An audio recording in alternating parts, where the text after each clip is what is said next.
আপনারা আজকে যে উদ্ভিদটা দেখতে পাচ্ছেন পিগলিক কাপফালোয়ার বা কাঁচা চাফালুল, এর বৈজ্ঞানিক নাম হচ্ছে আচিরাস্থাস স্পেরাস।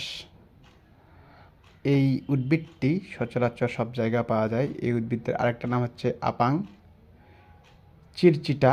গাছের শিকড়, পাতা, কাণ্ড এবং বিভিন্ন রোগ চিকিৎসার জন্য মূলত ব্যবহার করা হয়।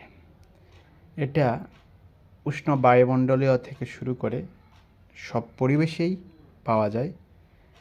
এটি একটি ঔষধি গুণসম্পন্ন উদ্ভিদ।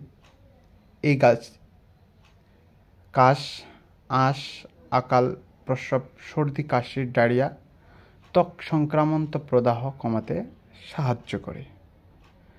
এই উদ্ভিদটি মূল, পাতা এবং কি কাণ্ডর যে ফুলগুলো রয়েছে প্রত্যেকটি অংশ মূলত ওষুধ হিসাবে ব্যবহার করা হয়।